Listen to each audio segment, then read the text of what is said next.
제 말 들리나요? 제 말 들리나요? 예. 수업을 시작할게요. 제가 오늘 출근을 해가지고 강의를 하는 동에 조금 약간 지체됐어요. 강의 시작할게요. 네? 자, 우리 지난 시간에 이제 그 선적분에 대해서 얘기를 했죠. 정의를 했죠. 그래서 한 곡선이 주어졌을 때 그 곡선 위에서의 적분이 있었는데, 첫 번째는 이제 함수, 그러니까 곡선 위를 곡선 자체를 정의역으로 해서 함수가 주어졌을 때 선적분을 정의를 했죠. 그래서 구체적으로 계산할 때는 이 함수의 파라메트라이제이션을 이용해서 이렇게 그 파라미터 t에 대한 적분으로 선적분을 바꿔서 계산할 수 있다. 전제 조건은 이제 C가 스무스해야 된다는 거였고요. 그다음에 또 한 가지의 선적분은 그 벡터에 대한 거였죠. 벡터 필드. 그래서 영역이 있고 곡선이 주어졌을 때 이 곡선 또는 영역 위에 주어진 그 벡터 필드에 대한 선적분. 그래서 우리가 이렇게 표시를 했었고요. 그다음에 실제적으로는 정의는 이렇게 되는 거죠. 그렇죠? 이거는 노테이션이고 이거는 정의였고요. 그래서 이 곡선에 대한 벡터 펑션을 R이라고 했을 때 그 R의 파라미터를 이용해서 이와 같이 선적분을 계산한다 하는 내용까지 했었어요. 그래서 오늘은 이제 그 다음 16.3으로 갈게요. 여기 제목이 이제 Fundamental Theorem of Line Integral이라고 했는데 내용을 봅시다. 우리 Fundamental Theorem of Calculus라는 거는 이런 거였죠. 뭐 이렇게 정적분을 할 때 일변수 함수가 정적분을 할 때 일변수 함수의 정적분은 이제 부정적분을 찾아가지고 그 부정적분에 대한 요 끝값 A와 B 값의 차이를 구하는 게 이제 기본적으로 정적분하는 거였고, 이렇게 계산한다는 게 정적분의 Fundamental Theorem of Calculus 미적분학의 기본 정리였어요. 이번에 그와 유사한 모양이에요. 이것을 선적분에 대해서 이제 적용을 하는 겁니다. 그래서 일단은 곡선이 하나 주어졌고요. 뭐 2차원 안에 들어있을 수도 있고 3차원 안에 들어있을 수도 있고, 그다음에 이제 그 주어진 곡선이 벡터 펑션에 의해서 표시되고요. 그 파라미터 t의 영역이 a부터 b까지 정해져 있어요. 그러니까 요 R에다가 t 값을 주면은 곡선 위의 점들이 하나씩 대응되는 거죠. 그래서 a부터 b까지니까 이 곡선의 시작점은 RA가 될 거고 끝점은 RB가 될 거예요. 이런 상황이고,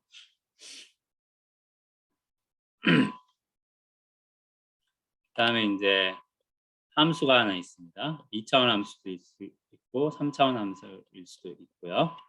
그리고 그것의 그레디언트가, 그러니까 함수가 있는데 그레디언트라는 것은 함수로부터 얻어지는 벡터 필드인 거죠. 그렇죠? 이 벡터 필드가 연속이에요. 왜냐하면 이제 이 벡터 필드가 이런 편미분 값들을 좌표로 하는 벡터로 나타내지는 거죠. 그러면 요 편미분한 것들, 그러니까 이제 좌표를 주는 함수가 될 텐데 이게 연속이면 되는 거예요. 그러면 이것이 벡터 필드가 연속이다 이렇게 얘기하는 겁니다. 그래서 요 벡터 필드, 요 그레디언트 벡터 필드의 이 곡선 C에 대한 선적분은 그냥 그 함수 f에 각각 그 곡선의 끝점의 값을 집어넣는 것의 차이가 된다. 이 값을 여기다 f에다 집어넣고 이 값을 여기다 집어넣고 이렇게 계산된다는 게 펀더멘탈 티어럼 오브 라인 인티그럴이에요. 그러니까 우리 펀더멘탈 티어럼 오브 캘큘러스하고 비슷하죠. 양 끝점의 차이를 구하면 되는 거죠. 둘의 관계는 f로 나블라라고 불러요. 이거를 나블라. 나블라 f는 그러니까 나블라 f와 f 이런 관계일 때인 거죠. 그렇죠? 자, 이게 왜 그런가 이렇게 잠깐 보면 이유는 금방 우리가 볼 수가 있어요. 여기 이 그레디언트에 대한 선적분이 있다. 그러면 정의에 의하면 우리가 이렇게 쓸 수 있어요. 그렇죠? 우리 지난 시간에 마지막에 봤던 거죠. 그러면 요거는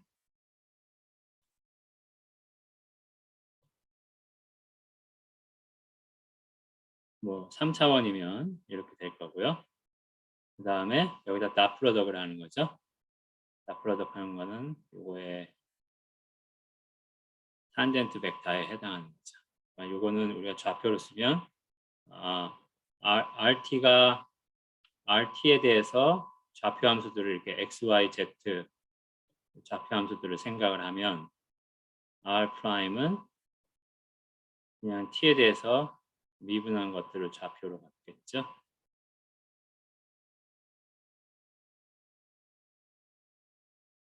이렇게 될 거고 요거랑 그 다음에 이게 fx, fy, fg니까 이 두 개를 다 프로덕트 하는 거죠. 그렇죠? 다 프로덕트 하면 좌표들끼리 곱한 거를 합하는 게 될 거예요. 그래서 이와 같이 쓰일 수가 있습니다. 이거 제가 하나 실수를 하나 했네요.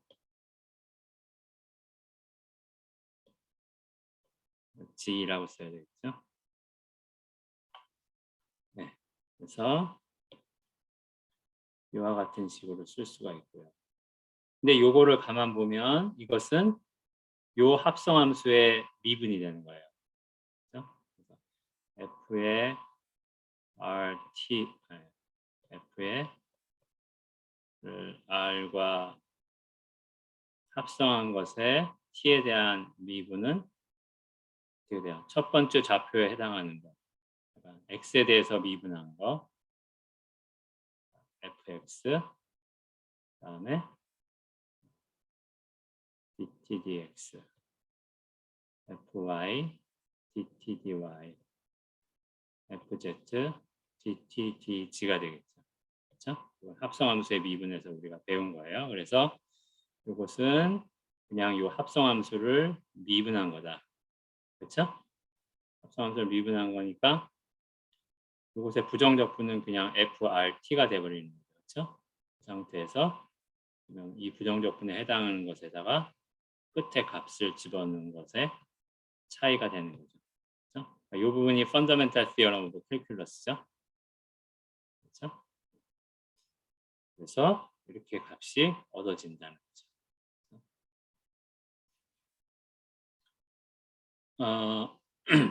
그러니까 의외로 간단하죠. 그러니까 키는 요 벡터 필드가 주어졌을 때 이 벡터 필드를 그레디언트 벡터로 갖는 F를 찾는 게 키인 거죠. 우리 흡사 정적분할 때 부정적분을 찾는 게 키인 것 같이 이 경우는 주어진 벡터 필드를 그레디언트 벡터 필드로 갖는 함수를 찾는 게 키인 거죠. 그 함수만 찾아내면 그냥 곡선의 끝값을 집어넣어서 차이를 구하면 계산이 된다는 거예요. 간단하죠? 별과는 의외로.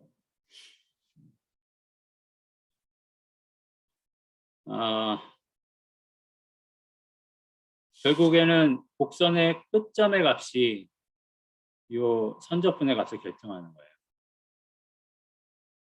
그렇죠? 문제는 이런 F를 찾을 수 있느냐가 문제예요.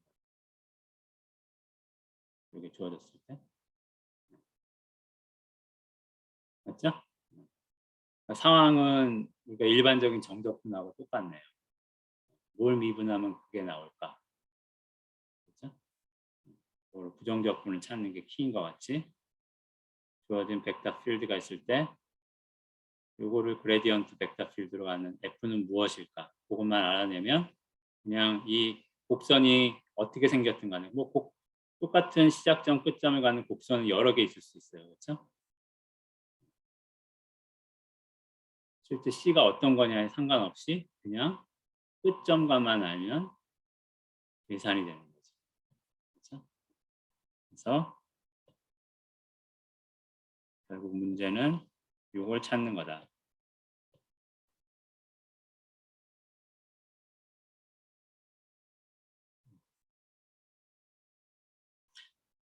자, 예를 하나 잠깐 볼까요?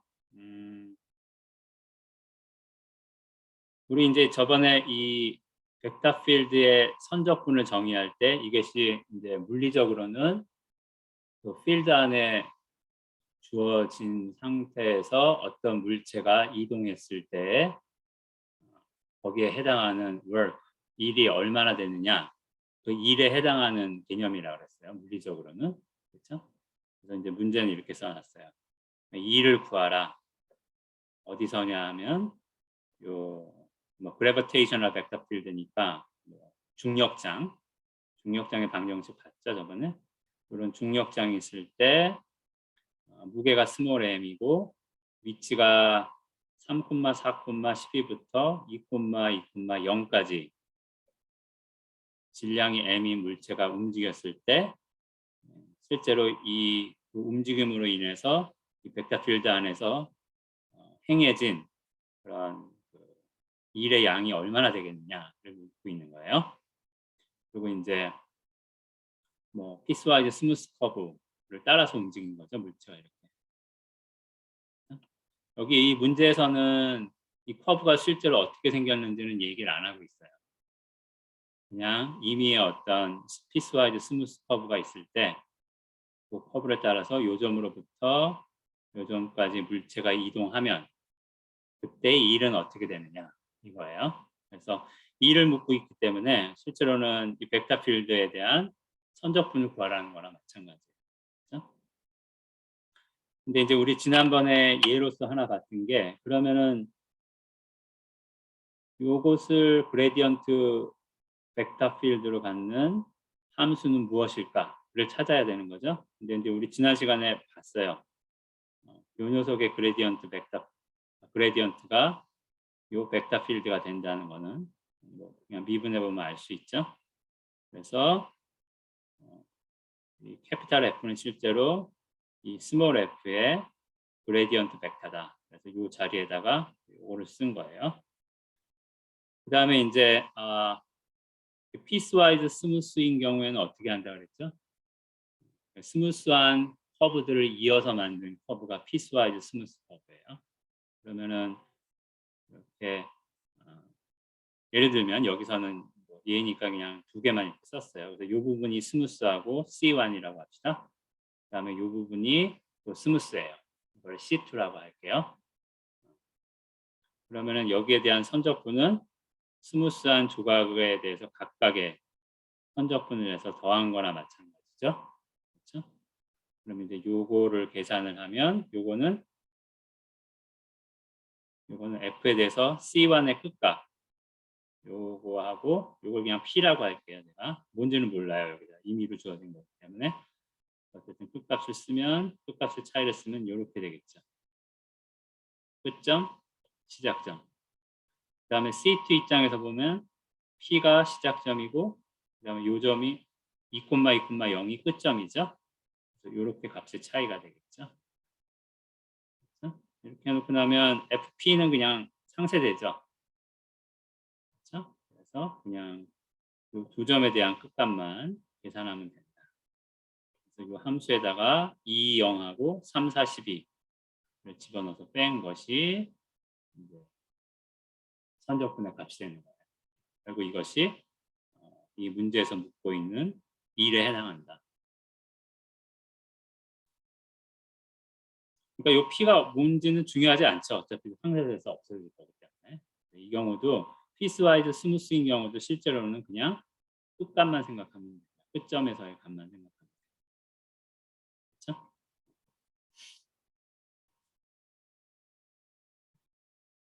다시 얘기하지만 이 결과를 활용하면 실제 커브가 어떻게 생겼냐는 중요하지 않아요. 끝점이 무엇인가가 중요한 거지. 그렇죠? 자, 여기까지 질문 있나요?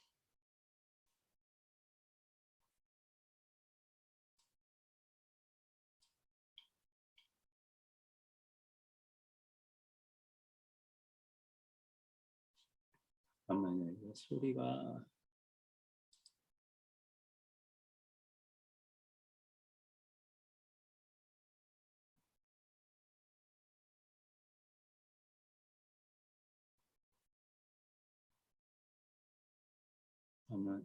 제가 지금 헤드폰 썼는데 이게 헤드폰이 되는 건지 모르겠네. 이렇게 해볼까? 잠깐만요.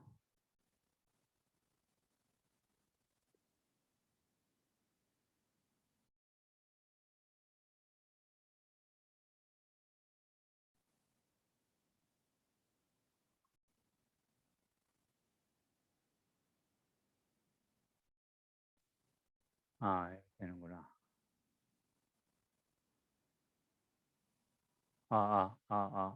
됐습니다.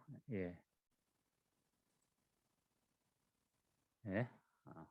헤드폰 쓰고서는 헤드폰이 연결이 안 돼가지고 혼자 떠들고 있었네. 말소리 들리죠? 좀 더 크게 들려요? 똑같아요? 네. 오케이. 혹시 말소리가 잘 안 들리거나 약하면 얘기해 주세요. 자, 그래서 이제 문제는 이제부터 우리 관심은 주어진 벡터를 그레디언트로 갖는 함수를 찾는 게 이제 문제인 거죠. 그렇죠? 그래서 우리 지난 시간에 정의했던 개념 중에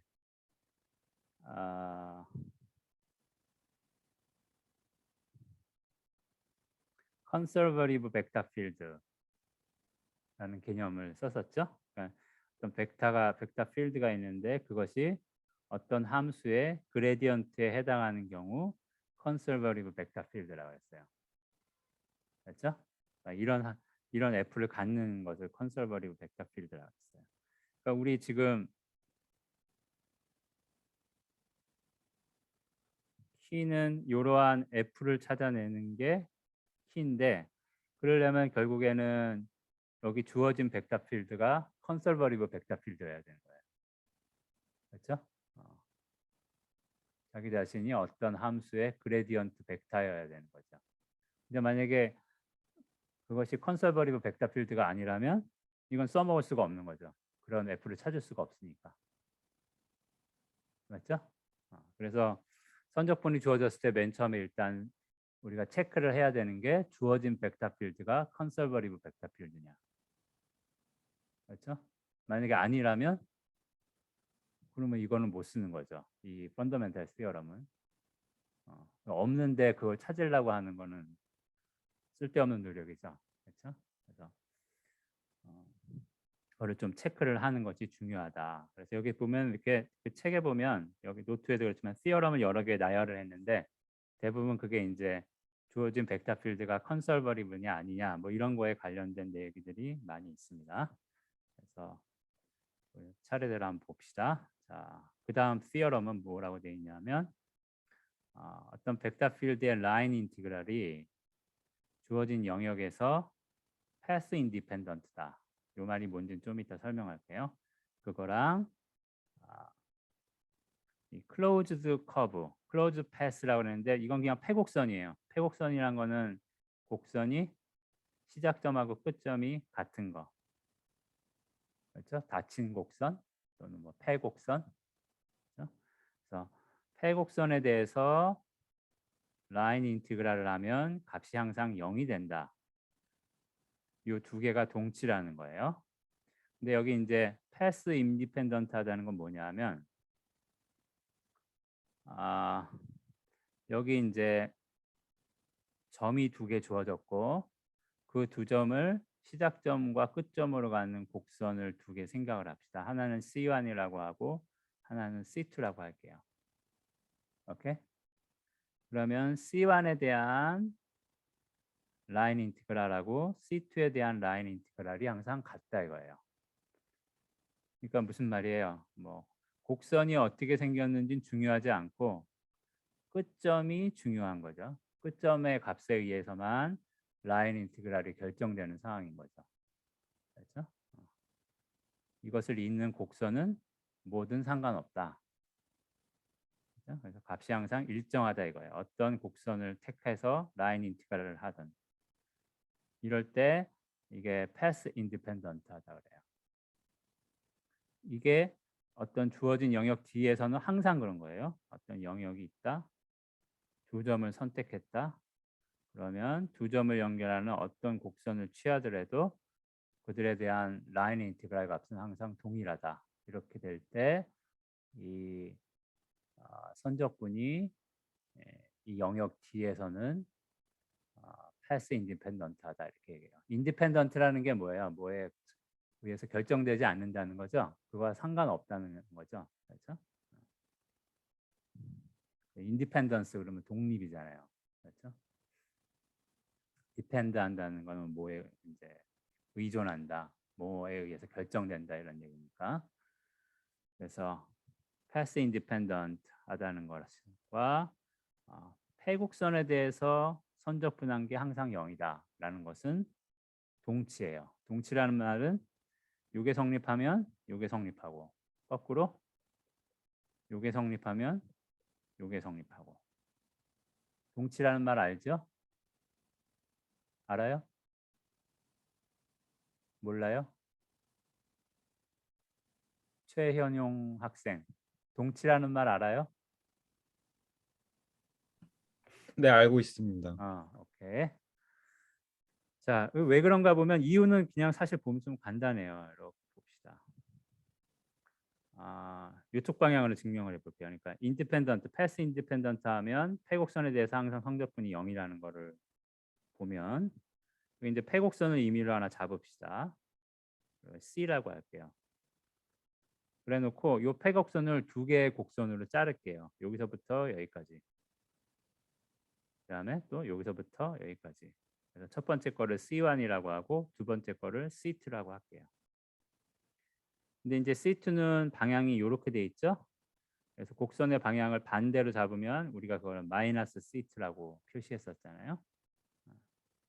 그래서 이 패곡선에 대해서 선적분을 할 때 보면 잘라서 하는 거죠. C1 부분하고 C2 부분하고. 근데 이 C2 부분을 마이너스 C2로 바꿔서 놓고 보면 C2에 대한 선적분하고 마이너스 C2에 대한 선적분은 부호가 반대라 그랬어요. 그렇죠? 그러니까 요거는 반대 되니까 마이너스에 마이너스니까 플러스니까 요거랑 같죠. 그렇죠? 요거를 요렇게 써보는 거죠. 그렇죠? 그러면 C1은 요 두 점을 끝점으로 갖고 C2 역시도 시작점 끝점이 동일해요. C1하고 마이너스 C2는 그렇죠? 그러면은 어때요? 패스 인디펜던트 하다 그랬으니까 요렇게 선적분 하나 요렇게 선적분 하나 값이 같아야 되겠죠? 그러니까 요 부분하고 요 부분하고 값이 같은 거라서 0이 된다 이거죠. 또 반대, 만약에 패곡선에 대해서 선적분이 0이면 패스 인디펜던트 하다. 그러면은 그냥 임의로 두 점을 주고 그 두 점을 연결하는 두 개의 패스를 이렇게 잡아 봅시다. C2는 방향을 이렇게 줬어요. 시작점 끝점이 C1하고 동일해야 되니까. 그러면 C1하고 C2의 방향을 반대로 준 거. 그러니까 이렇게 간 다음에 C2의 방향을 반대로 준 거는 이렇게 된 거. 그렇죠? 그렇게 하면은 요거는 클로즈 패스죠. 이렇게 갔다가 이렇게 가니까. 그러면 이 클로즈 패스를 C라고 하고 거기에 대해서 선적분을 생각하면 우리가 이제 가정을 이렇게 했으니까 이 값이 0이 되겠죠. 그 다음에 요 C에 대한 선적분을 C1과 마이너스 C2에 대한 걸로 바꿔 쓰고요. 그러면 요 부분은 마이너스 C2에 대해 선적분한 것에 마이너스가 되니까 관계가 이렇게 되겠죠. 그렇죠? 그래서 어떻게 돼요? 이게 0이니까 요거의 값과 요거의 값이 같다. 즉 패스 인디펜던트하다. 이렇게 볼 수가 있어요. 뭐 정의라고 써놨지만 사실은 원리는 간단하죠.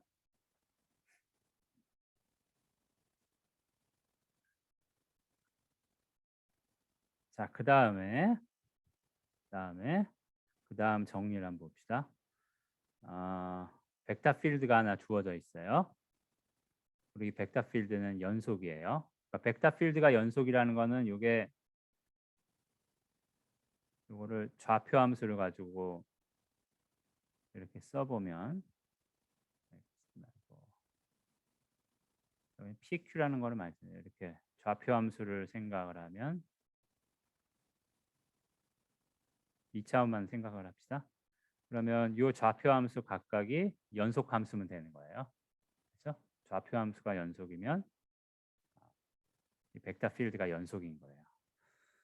그래서 일단 연속이고요. 그 다음에 주어진 영역은 좀 조건이 붙어 있어요. 오픈 커넥티드라고 돼 있어요. 오픈 커넥티드.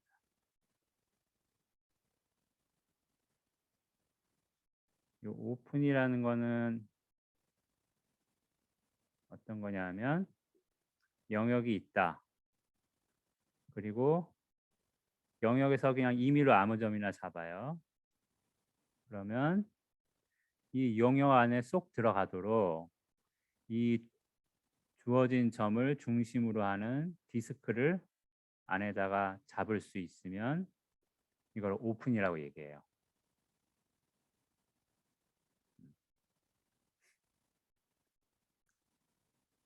다시 한번 얘기하면 영역이 있다. 그러면 영역의 모든 점들에 대해서 임의로 점을 하나 택했다. 그러면 그 점을 중심으로 디스크를 잡는데 그 디스크가 이 영역 안에 포함되도록 잡을 수 있으면 되는 거예요. 예를 들면 이런 좌표 평면에서 만약에 영역이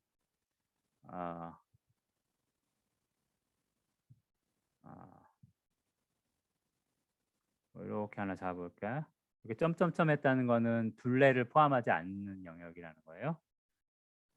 근데 이제 둘레를 포함하지 않으면 여기 점이 있으면 디스크를 아주 조그맣게 잡으면 안에 쏙 들어가겠죠. 그렇죠? 근데 만약에 영역이 둘레를 포함한다.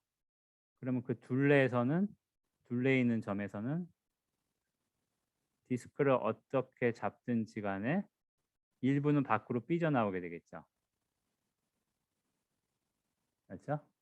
그럼 이게 오픈이 아닌 거예요. 이건. 오픈이 아닌 거예요. 그냥 이해하겠어요? 그 다음에 이제 커넥티드라는 거는 영역이 있다. 이게 커넥티드라는 거는 요 영역 안에 임의의 두 점을 잡으면 그 두 점을 연결하는 곡선이 항상 그 두 점을 연결하는 곡선을 잡는데 그 곡선이 그 영역 안에 포함되도록 잡을 수 있으면 커넥티드라고 얘기하는 거예요. 뭐 진짜 연결됐다 안 연결됐다잖아. 만약에 영역이 주어졌는데 이렇게 두 부분으로 나눠져 있어. 분리되어 있는 것 같죠? 이쪽에 점을 하나 잡고 이쪽에 점을 하나 잡으면 두 점을 연결하는 곡선은 항상 영역 밖으로 나가게 되겠죠. 그렇죠? 그럼 이건 커넥티드 아닌 거죠. 그러니까 조금 여러분들 정확한 정의는 이렇게 돼 있고 뭐 직관적으로 이해해도 돼요. 연결돼 있다, 안 연결돼 있다. 뭐 한 부분 항목택이로 돼 있느냐, 아니냐의 문제고. 예. 그래서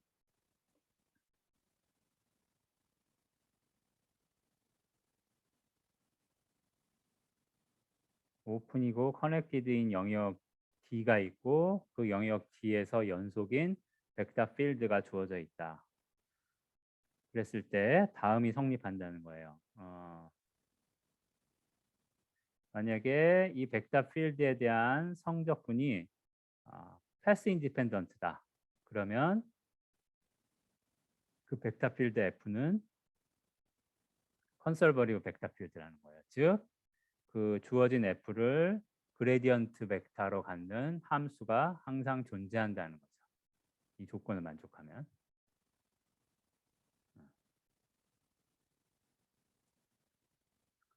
그럼 뭐예요? 우리 이거에 대해서 선적분할 때 희망이 있는 거죠.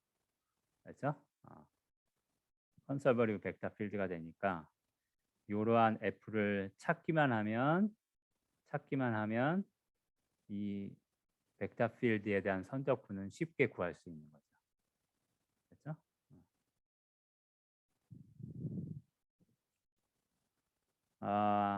이 시어럼을 증명을 제가 이렇게 해놨는데 혹시 책에도 있는 부분이고요. 혹시 궁금한 사람들은 나중에 저기 영상에서 녹화된 거에서 한번 캡처해서 한번 보세요. 제가 증명을 하지 않을게요. 굳이 지금 증명할 필요는 없을 것 같아요. 그래서 증명을 하지 않을게요. 여기 써놓긴 했는데 어쨌든 패스 인디펜던트 하면 컨설버리브 벡터 필드가 된다. 이거를 기억하면 되겠어요. 그러면 얘는 이제 그 그레디언트를 찾기만 하면 되는구나. 이게 보장이 되는 거니까요. 그리고 시어럼 3은 이 패스 인디펜던트와 동치인 조건이 뭔가를 얘기해 주는 거죠. 그렇죠? 요거는 패스 인디펜던트인지 아닌지를 판단할 수 있는 근거가 되는 거고, 그렇죠? 그 다음에 이제 패스 인디펜던트가 되기만 하면 주어진 벡터 필드는 컨설버리브 벡터 필드가 된다라는 얘기를 하고 있는 거예요. 자, 여기까지 질문 있나?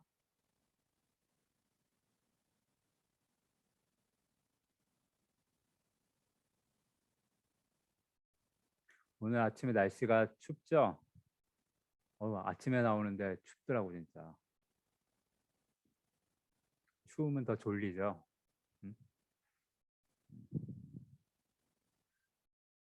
자, 그렇고요. 어이구, 시어럼 많네.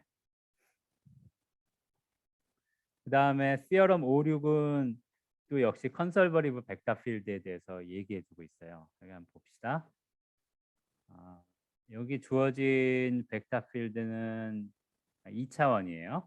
2차원 벡터 필드고 여기 이제 컨설버리브 벡터 필드라고 가정을 합시다. 그러면 여기 이제 이 함수, 이 벡터 필드의 좌표가 되는 함수를 각각 PQ라고 할게요. 그럼 요거는 이제 실수값을 갖는 함수니까 편미분들을 생각을 할 수가 있겠죠.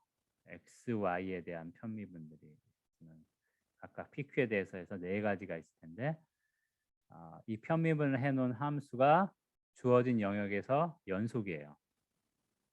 그러면 뭐가 항상 성립하냐 하면 이 P를 Y에 대해서 편미분한 것과 Q를 X에 대해서 편미분한 것이 항상 같다 이거예요. 그 영역에서는.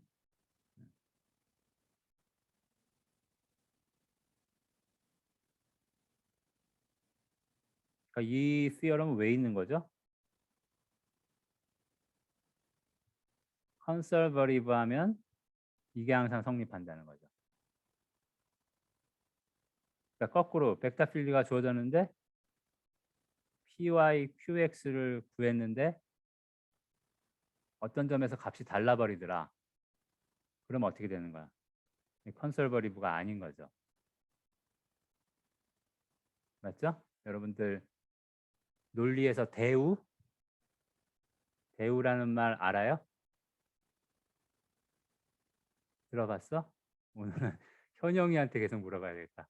현영이 들어봤어? 대우라는 말? 네, 들어봤습니다. 무슨 뜻인지 알죠? 만약에 이제 명제에 관한 거죠. A가 참이면 항상 B가 참이다라는 명제가 있어요. 그럼 이거의 대우는 B가 참이 아니면 A가 참이 아니다가 대우죠. 그렇죠? 그래서 요게 참이면 요 명제가 참이면 대우인 명제도 참인 거예요. 그렇죠? 그러니까 지금 요게 A고 요게 B라고 하면 이제 거꾸로 요게 참이 아니게 되면 이게 참이 아니게 되는 거죠. 그러니까 컨서버리브 벡터 필드가 안 되게 되는 거죠. 그래서 이제 컨서버리브 벡터 필드인가 아닌가를 판단해 볼 수 있는 방법 중에 하나라 이거죠. 그렇죠? 근데 뭐 이유는 간단해요. 이거 쉬워요. F가 컨설버리브 벡터 필드니까 어때요? F를 그레디언트로 갖는 함수 스몰 f가 존재하겠죠.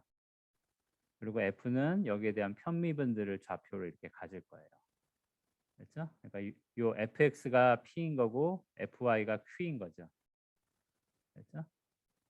그러면은 py 했다는 거는 뭐냐면 fx를 y에 대해서 편미분하니까 fxy가 될 거고, 그 다음에 q가 fy인데 그 q를 x에 대해서 편미분을 했다는 거는 fy를 x에 대해서 편미분한 거죠. 그러니까 차례가 fxy, fyx 되는 거죠. 근데 이제 요 편미분하는 함수들이 다 연속이에요. 그럼 우리가 앞에서 배웠던 거 편미분 맨 처음에 배웠을 때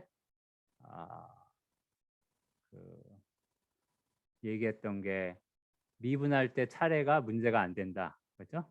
이거나 같다. 이런 정리가 있었죠? 그래서 그거에 의해서 두 개가 같아 버려요. 그러니까 요거는 요렇게 같아 버리게 된다는 조건에 해당하는 거죠, 요게. 자, 그래서 요거 가지고 컨설버리브인지 아닌지 판단해 볼 수도 있어요. 근데 했더니 안 갔다. 그러면 컨설버리브 아닌데 했더니 갔다. 갔다고 항상 컨설버리브인가요? 그거는 모르죠. 그렇죠? 세상 일이 간단하지가 않아요. 자, 어쨌든 그거고, 그 다음에 이제 다음 티어럼도 컨설버리브가 될 조건을 얘기를 해주고 있어요. 어쩌고 저쩌고 저쩌고면 F가 컨설버리브다 이렇게 돼 있는데, 이것도 이제 F가 2차원 벡터 필드고, 근데 여기 이제 정의역에 해당하는 영역에 조건이 좀 붙어 있어요. 그래서 일단 오픈은 얘기를 했고요. 심플리 커넥티드는 뭐냐 하면 일단 커넥티드예요. 첫 번째로 커넥티드 해야 되고, 그 다음에 그 영역 안에 있는 심플 클로즈 커브라는 거는 우리말로 단순 패곡선, 클로즈 커브니까 패곡선인 거죠. 클로즈 커브니까 패곡선인데 앞에 심플이라는 말이 들어있으니까 우리말로 번역하면 단순 패곡선이에요. 뭐냐 하면 패곡선은 시작점하고 끝점이 같은데, 자, 여기 제가 두 가지를 하나 그려볼게요. 이 둘의 차이는 뭘까요? 공통점은 패곡선이죠. 근데 이제 요 녀석은 시작점에서 끝점까지 오는 동안 자기 자신하고 만나지 않아요. 그렇죠? 근데 요 녀석은 여기 같이 진행하다가 중간에 자기 자신을 다시 한번 만나죠. 그렇죠? 그래서 오른쪽에 있는 거를 단순 패곡선이라고 하고 왼쪽에 있는 거는 단순 패곡선이 아니에요. 왜냐하면 중간에 자기를 한번 더 만나니까. 그 뜻이에요. 그래서 그 영역 안에 있는 모든 심플 클로즈 커브들이, 그러면 심플 클로즈 커브니까 뭘 둘러싸고 있겠죠. 이렇게 둘러싸고 있겠죠. 그 둘러싸는 거 안에 이 영역 뒤에 점들만이 포함돼야 되는 거예요. 말이 어렵죠? 예를 들어 설명하면 여러분들 금방 알 거예요. 제가 여기 오른쪽에 4개를 그려놨는데, 자, 요거는 이제 보면 여기 어떤 단순 패곡선을 잡더라도 그 안에는 주어진 영역에 점들만 들어 있어요. 오케이? 근데 요거는 어때요? 가운데 빵꾸가 뚫려져 있죠? 홀이 있어요. 그래서 우리가 단순 패곡선을 이렇게 잡으면 어떻게 돼요? 그 안에 D의 점들도 들어있지만 D가 아닌 D에 속하지 않는 점들도 들어있죠. 그렇죠? 그럼 얘는 심플리 커넥티드가 아닌 거야. 얘도 마찬가지죠. 오른쪽 이 녀석도 여기 이렇게 빵꾸가 뚫려져 있어요. 그렇죠? 그래서 우리가 단순 폐곡선을 이렇게 잡으면 이 단순 폐곡선 안에 주어진 영역에 속하지 않는 점도 들어 있어요. 그렇죠? 그 다음에 이 녀석은 어때요? 이 녀석은 단순 폐곡선을 잡으면 그 안에 영역의 점만 들어 있어요. 그런데 이 녀석은 커넥티드가 아니에요. 두 개로 나뉘어져 있죠. 그러니까 여기 점을 하나 잡고 여기 점을 하나 잡으면 두 점을 연결하는 곡선이 영역 밖으로 삐져나갈 수가 있죠. 그렇죠? 그러니까 이 녀석은 이 조건을 위배하네. 그렇죠? 그다음에 이 두 녀석은 이 2번 조건을 위배하네. 그렇죠? 그다음에 위에 있는 이 녀석은 연결돼 있고 두 번째 조건도 만족하고. 그러니까 이게 simply connected인 거죠. 여러분들 직관적으로는 대략 알겠죠? 그래서 connected니까 연결돼 있어야 되고 쪼개져 있으면 안 되는 거고, 두 번째 조건은 그 영역 안에 어떤 구멍이 있냐 없냐의 문제인 거예요. 쉽게 얘기해서. 오케이? 자, 그래서 주어진 영역이 오픈이고 심플리 커넥티드다. 그 다음에 이 좌표 함수들을 편미분한 것이 죄다 연속이다. 게다가 이 조건도 만족하는 거예요. 그렇죠? 요것도 만족이 된다. 그럼 F는 컨설버리브한 거예요. 그렇죠? 그러니까 theorem 5, 6을 비교하면 요 영역에 대한 조건만 추가를 해버리면 어때요? 컨설버리브한 거랑 요게 같다는 것이 동치가 되는 거죠. 그렇죠? 그러니까 theorem 5번은 요게 빠져 있죠. 그래서 한 방향으로만 이렇게 되고요. 근데 이제 그 영역에 대한 이러한 조건을 추가하고 이게 성립하면 이게 컨설버리브해지는 거죠. 그렇죠? 그래서 이 theorem 5, 6 정도 가지고 있으면 우리가 대략 대부분의 함수들은 벡터 필드가 컨설버리브한지 아닌지 판단할 수 있어요. 그리고 아마 여러분 문제 낼 때도 그냥 요 두 가지 정도로 판단할 수 있는 것들을 문제로 낼 테니까 요걸 잘 활용하면 돼요.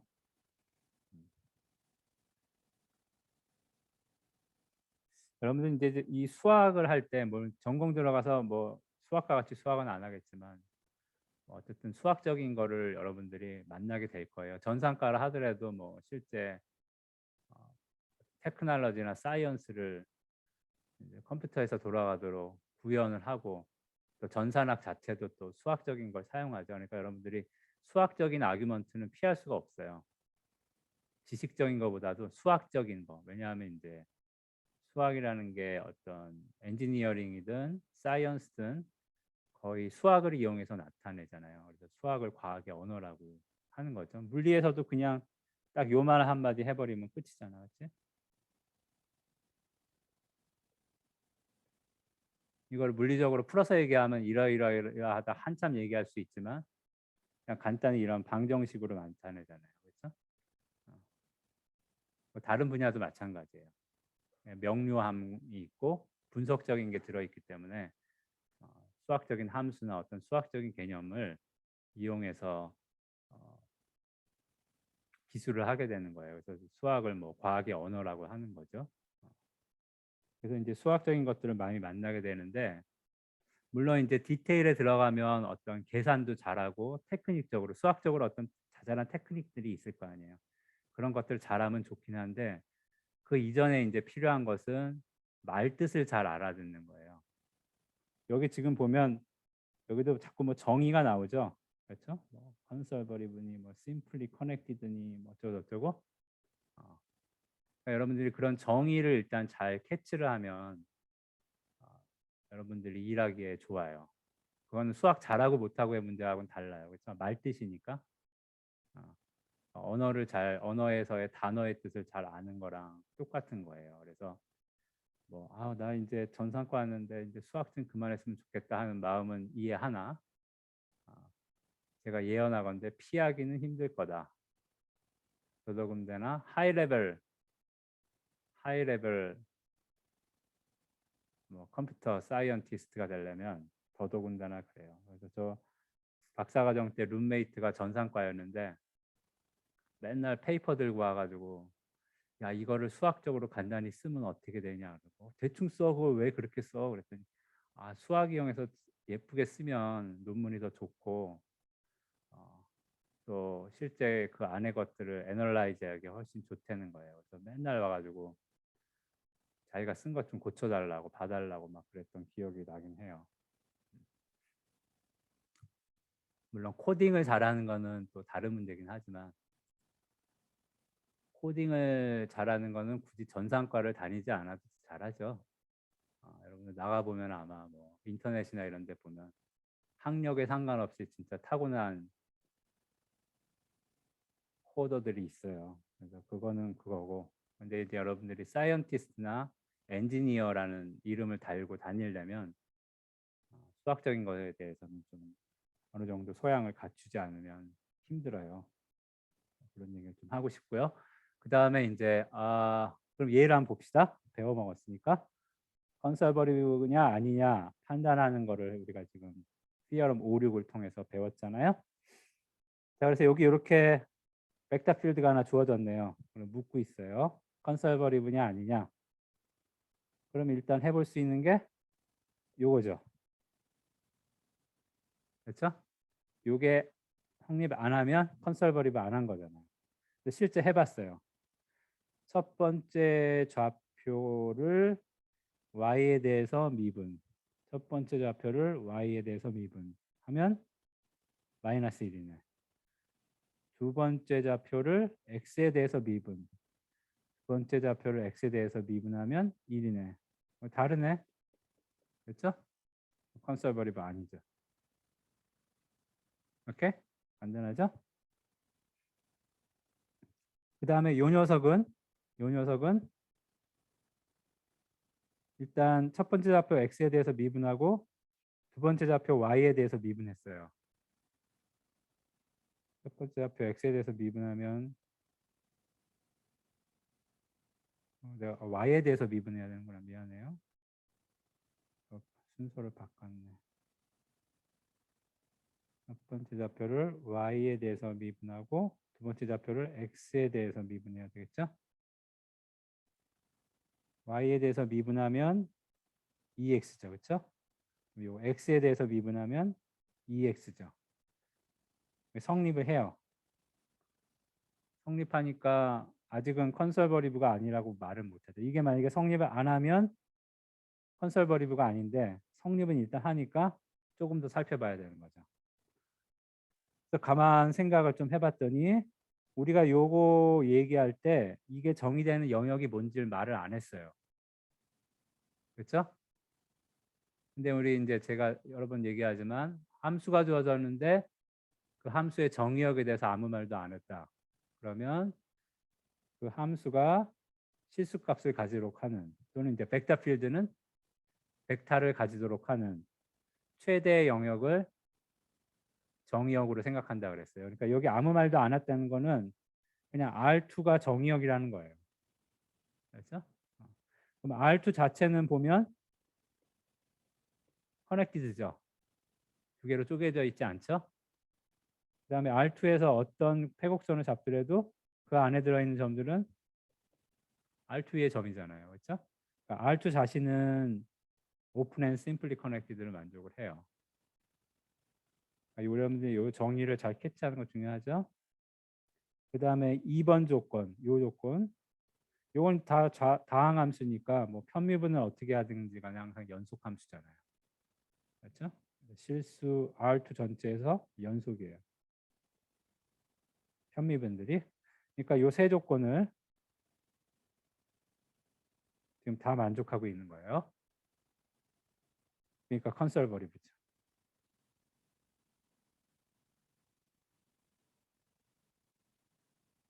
오케이?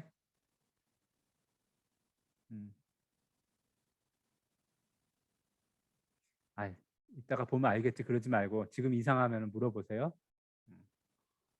제가 얘기하는 거 다 캐치했어요? 세 가지 조건이 만족된다는 거. 자, 몇 시나? 아이고, 오늘은 이게 계산을 안 하고 시어럼 얘기하다 시간이 다 가네.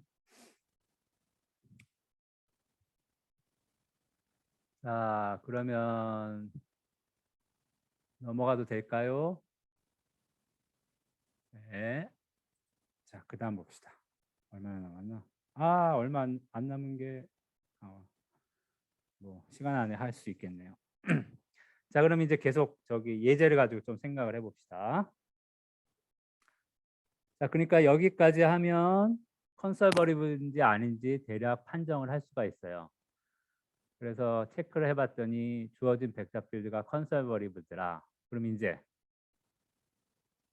찾아야죠. 그렇죠? 걔를 그레디언트 벡터로 갖는 함수를 찾아야죠. 마치 정적분에서 부정적분이 뭔지 찾는 것 같지. 그렇죠? 근데 여러분 이제 경험상 봤지만 미분은 항상 우리가 잘할 수 있는데 부정적분은 항상 잘 되진 않죠. 그렇죠? 우리 배운 족보 안에 있는 거면 부정적분은 잘 찾지만 족보에 들어있지 않은 거면은 찾기가 곤란하죠. 부정적분이. 그래서 적분이 어려운 거예요. 얘도 마찬가지예요. 딱히 뭐 그 함수 f를 찾아내는 방법이 있는 건 아니에요. 있는 건 아니지만 이제 어쨌든 우리가 배운 거를 가지고 최대한 해보는 거예요. 그래서 이제 봅시다. 자, 여기 예제를 보면 자, 함수를 찾아라. 어떤 함수를 찾냐? 이것의 그레디언트 벡터가 이렇게 되는 함수를 찾아봐라. 그 얘기죠? 그 얘기는 어때요? 어떤 함수를 찾으라는 거야? 요게 fx고 요게 fy가 되는 거를 찾아라는 거예요. 그렇죠? 여기 보면 자 말을 바꾸면 함수를 찾는데 fx가 3 더하기 2xy고 fy가 x제곱 빼기 3y제곱인 걸 찾아야 돼요. 그러면 요거는 x에 대해서 미분한 게 이렇게 되니까 원래 게 뭘까를 생각을 해보면 그러면 미분의 결과가 x에 대한 미분의 결과가 3이니까 3x가 있었겠죠. 그 다음에 x에 대해서 미분한 결과가 2xy니까 그거는 x제곱 y가 있었겠죠. 이거 x에 대해서 미분하면 2xy잖아. 그렇지? 그 다음에 어떤 게 있냐면 우리 부정적 분할 때 끝에 항상 컨스탄트 붙이는 거와 같이 만약에 그 함수에 y로만 되어 있는 식이 있다면 y로만 되어 있는 식은 x에 대해서 미분하면 0이죠. 어떤 식이 있는데 y로만 돼 있어. 그러면 x에 대해서 미분하면 편미분이니까 x에 대해서 편미분할 땐 그거는 값이 안 변하는 거니까 상수에 해당하는 거죠. 그러니까 0이 되겠죠. 그러니까 여기에 해당하는 거는 우리가 찾고 거기에다가 플러스 y로만 되어 있는 식이 있을 수 있는 거죠. 그렇죠? 그러니까 이것만 생각해도 답은 답이야. 그렇지? 답은 답인데 최대한 일반화된 답을 찾는 게 우리 목표예요. 그러니까 거기에 y로만 되어 있는 식이 있을 수 있겠구나 생각을 하는 거예요. 그래서 그거를 gy라고 표시했어요. 이 뜻은 이게 y로만 되어 있는 식이란 뜻이에요. y에 대한 함수. 그 다음에 이제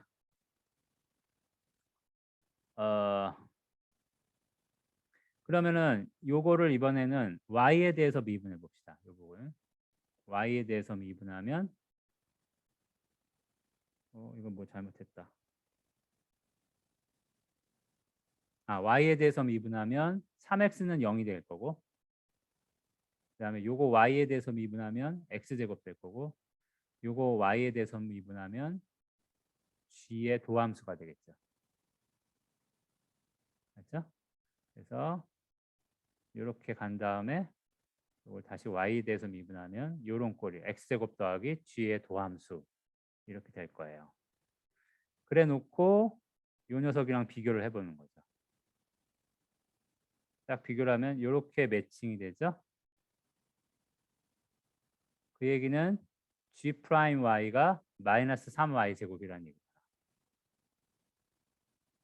그렇지? 그래서 G'Y가 마이너스 3y 제곱. 그럼 이제 우리 할 수 있죠. GY는 마이너스 y 3승 더하기 어떤 상수겠구나. 그렇죠? 그래서 이렇게 찾아낸 거예요. 그래서 대입을 하면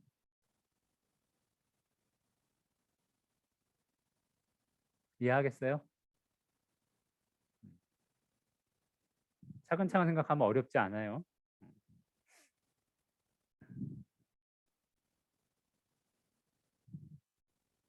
자, 그러면 이제 요거를 요 이그젬플을 갖고 계속 생각을 해볼게요. 자, 요 벡터 필드 요 벡터 필드에 대한 선적분을 해봅시다. 그리고 요 선적분 하게 되는 곡선은 이렇게 줄게요. 익스포넨셜의 t승 하고 sin t, 익스포넨셜의 t승, 코사인 t. t는 파라미터는 0부터 파이까지. 그러면은 계산을 해볼까요? 자, 요거는 우리 지금 요거 찾았죠? 그렇죠?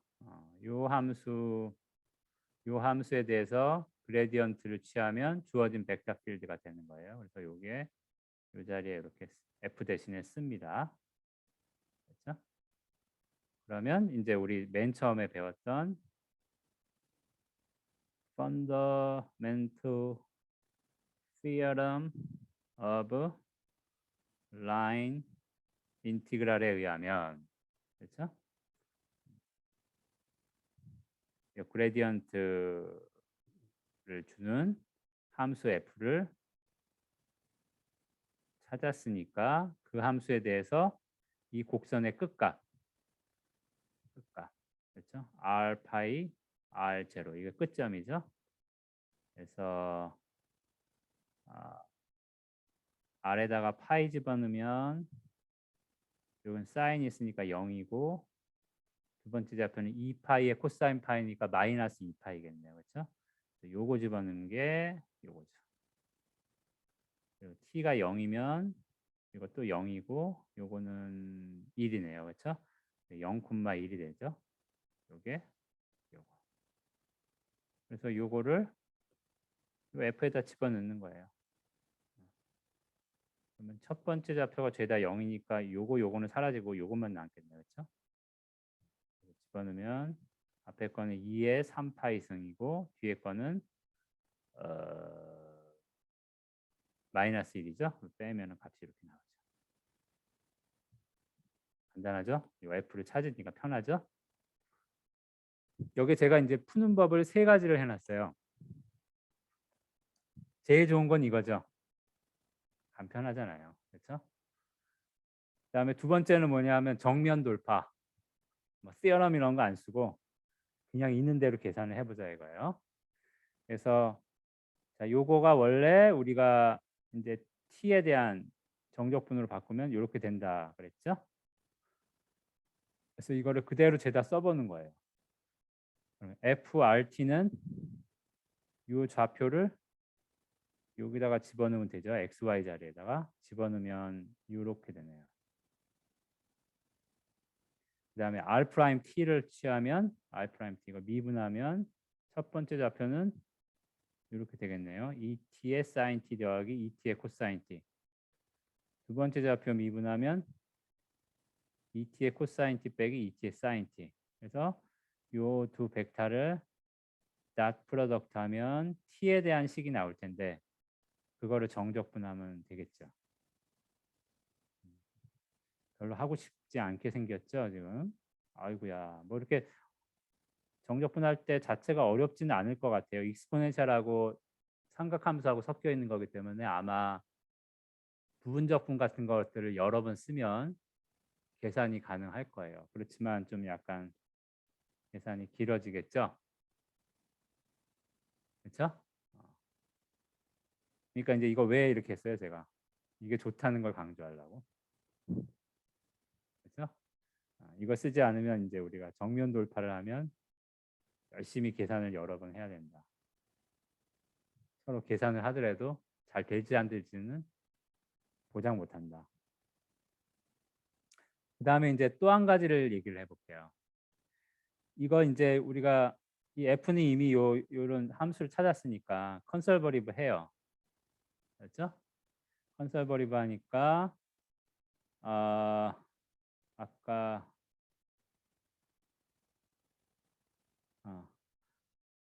컨설버리브 하니까 사실은 이 F에 대한 선적분은 패스 인디펜던트예요. 오케이? 패스 인디펜던트예요. 요 계산이 어려워지는 이유 중에 하나는 이 R에 관한 미분 부분이 항이 많이 나오죠. 맞죠? 그러니까 이 곡선이 이게 곡선 자체가 계산을 복잡하게 만드는 녀석인 거예요. 근데 F 자체가 컨설버리브 하다는 거는 우리가 금방 판정할 수 있어요. 그렇죠? 요거 Y에 대해서 미분하면 EX, 요거 X에 대해서 미분하면 EX잖아요. 그렇죠? 그러니까 컨설버리브 하다는 거는 금방 알아요. 서로 이거를 못 찾더라도. 그러니까 이걸로부터 이 녀석이 패스 인디펜던트하구나 하는 걸 알 수가 있어요. 그러면 어떻게 돼요? 패스 인디펜던트 하니까 주어진 이 곡선 C에 대해서 할 게 아니고 우리가 계산하기에 좀 더 간단한 다른 곡선을 잡아도 된다는 얘기예요. 패스 인디펜던트 하니까. 끝점하고 시작점만 같으면 돼. 그래서 그림에서 보면 요 녀석은 2차원에서 그려보면 뭐 대략 뭐 어떻게 이렇게 나온대요. 근데 요 두 끝점들을 보면은 x좌표가 0으로 동일하잖아요. 그래서 다른 곡선을 잡을 때 이런 선분으로 잡아볼게요. 수직인 선분. 그럼 요거는 x좌표 안 변하고 y좌표만 변하죠. 그렇죠? 요거는 우리가 잡으면 식으로 하면 어떻게 돼요? 이렇게 쓸 수 있겠네. 그렇지? 0, 마이너스 t라 그러고 t가 마이너스 1이면 0, 1이 될 거고 t가 2파이면 0, 마이너스 2파이 되겠죠. 그렇죠? 이렇게 잡아보면 어때요? 요거에 대해서 탄젠트 벡터를 구해보면 그냥 0, 마이너스 1이잖아. 그렇죠? 그 다음에 요거를 xy 자리에다가 xy 자리로 해서 요 f에다가 대입을 해보면 x좌표가 0이니까 앞에 거는 3, 뒤에 거는 마이너스 3y 제곱, y좌표가 마이너스 t니까 요게 마이너스 3t 제곱. 그래서 요렇게 되죠. 요게 f예요. FRT. 그렇죠? 그 다음에 탄젠트 벡터는 0, 마이너스 1. 심플하죠, 식이. 두 개를 비교를 해보면. 그래도 계산 결과는 똑같아요. 그래서 요거 그냥 해보면 식이 이렇게 되고요. 요거 그냥 정적분하면 이렇게 쉽게 얻어져요.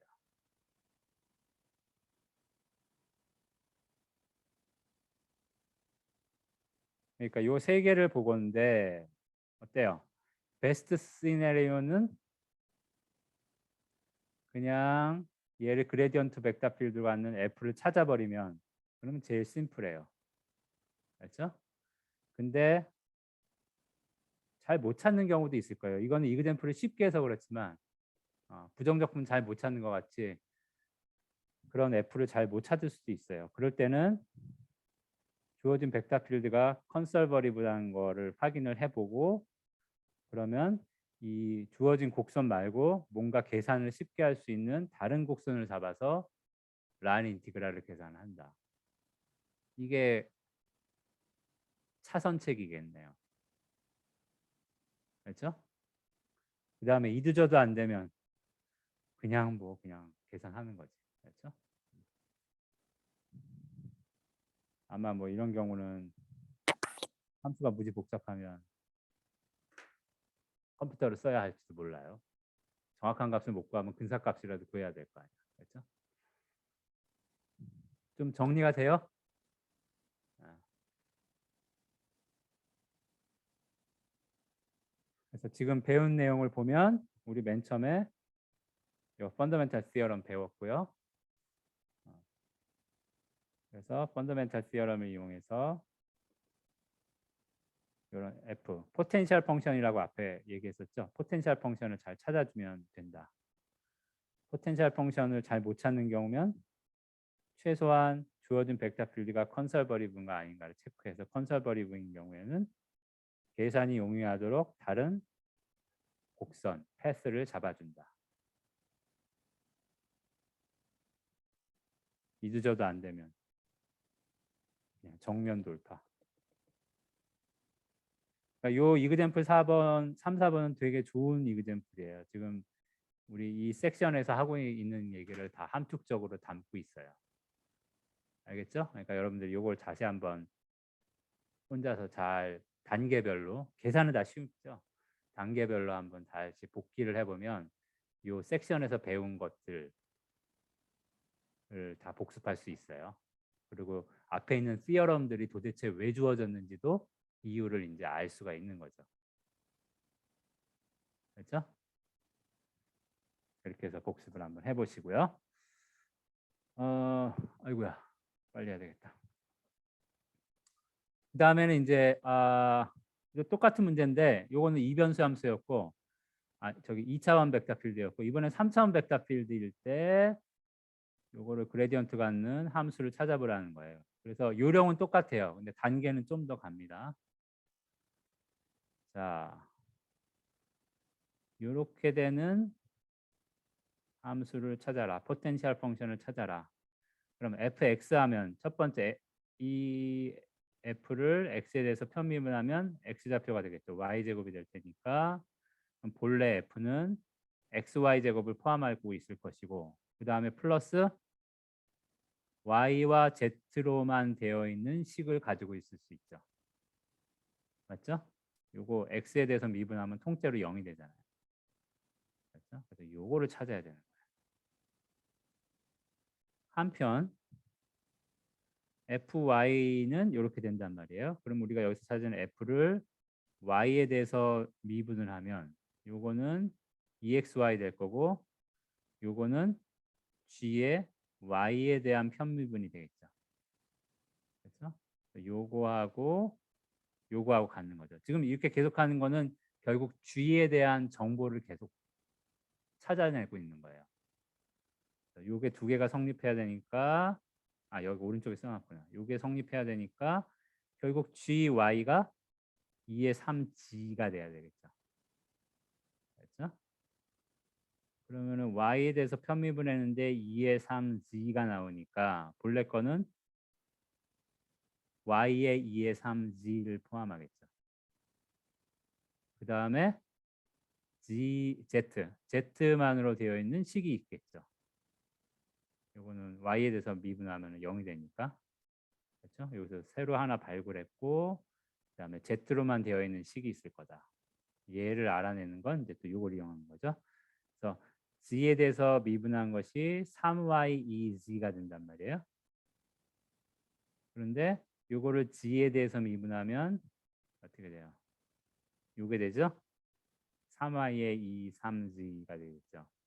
그 다음에 요 부분은 h의 도함수가 되겠죠. 요거랑 같아야 되는 거야. 그 얘기는 요렇게 되니까 결국 h 프라임이 0이란 얘기네. 그러니까 h 자체는 그냥 상수일 거다. 그렇죠? 요거를 요렇게 집어넣고 요거를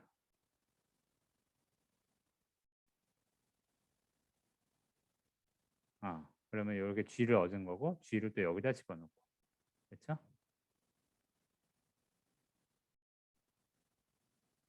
이렇게 집어넣는 거 요거죠. 그래서 F를 찾을 수가 있다. 알겠죠?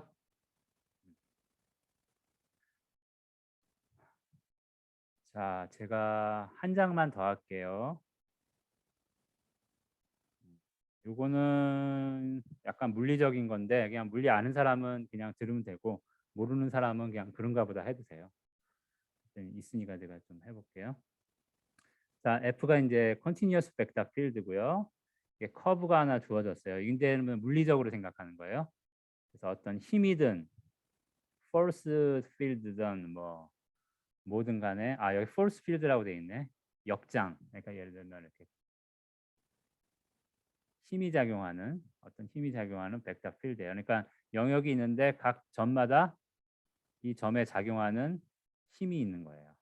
그 힘이 이제 벡터 F로 표시되는 거죠. 그래서 어떤 물체가 어떤 곡선을 따라서 이렇게 움직였다고 했습니다. 그랬을 때 행해진 일은 얼마냐를 생각을 하는 거예요. 근데 이제 요 force field라는 거는 이런 식으로 정의되는 거예요.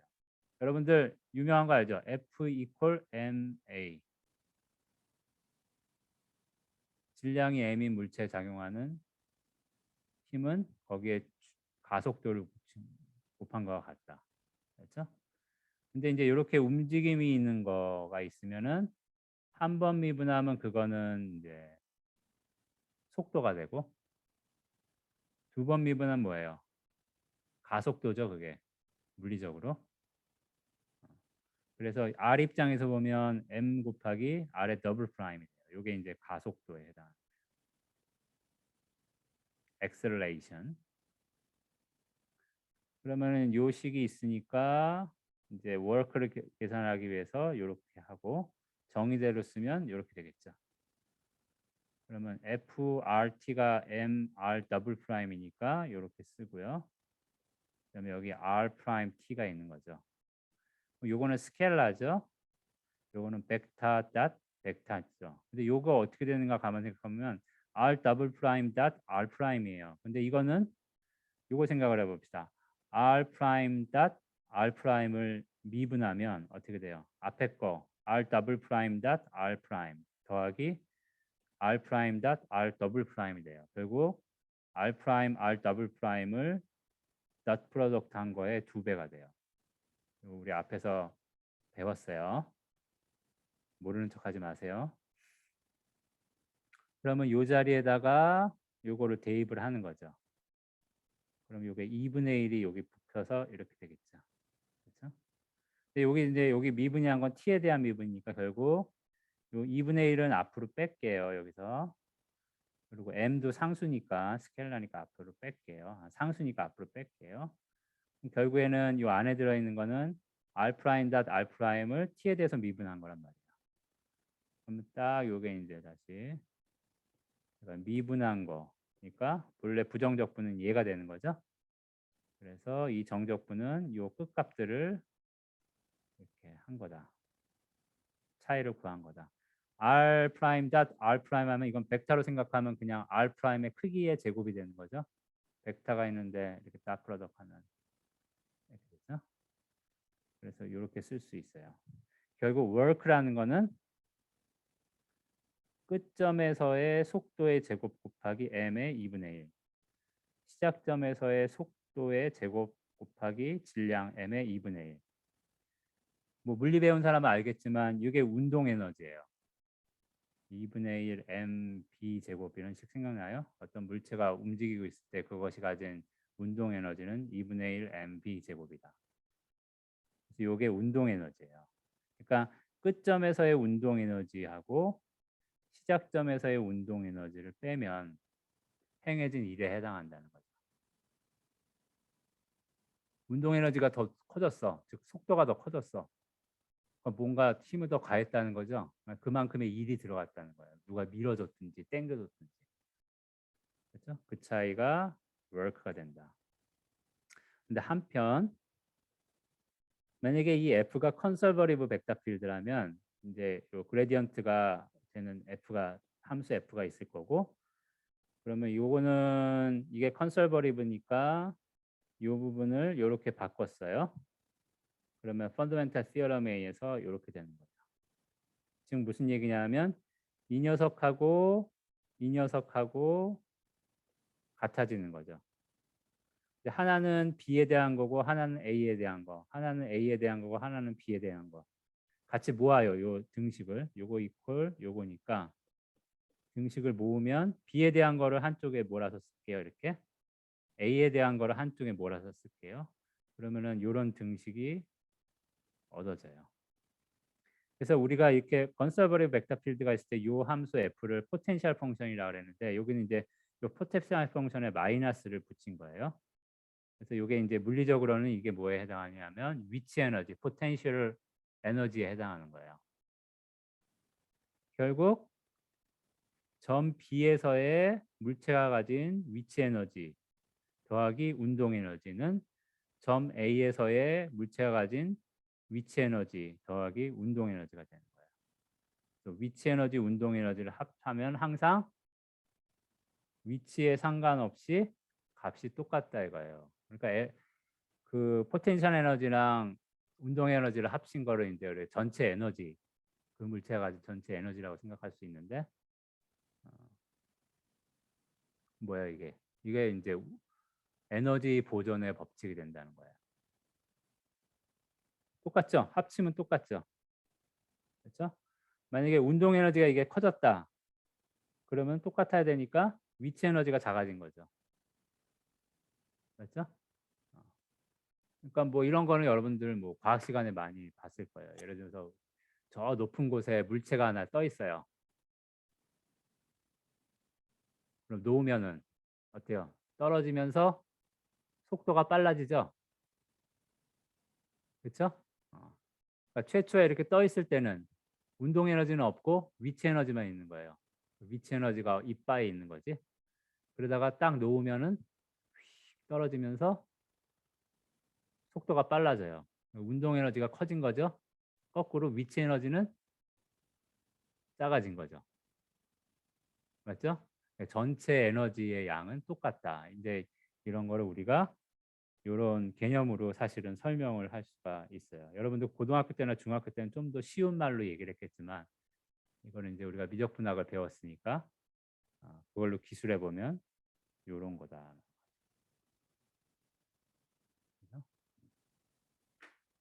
요즘은 졸업여행을 가는지 모르겠지만 저 때는 대학 졸업할 때 이제 학과 친구들하고 졸업여행을 갔는데 우리들끼리 제주도에 가서 이제 한라산을 올라갔는데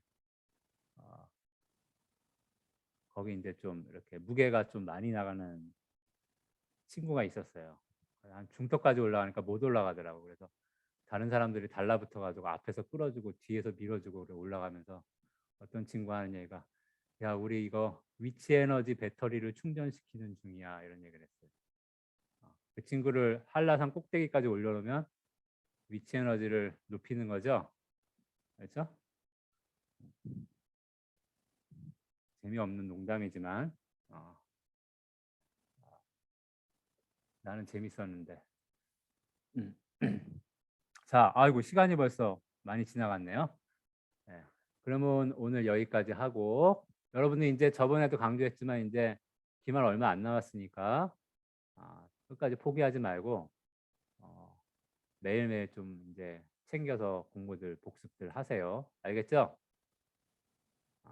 자, 그러면 오늘 시간이 없어서 질문은 못 받고요. 여기까지 하겠습니다. 수고했습니다.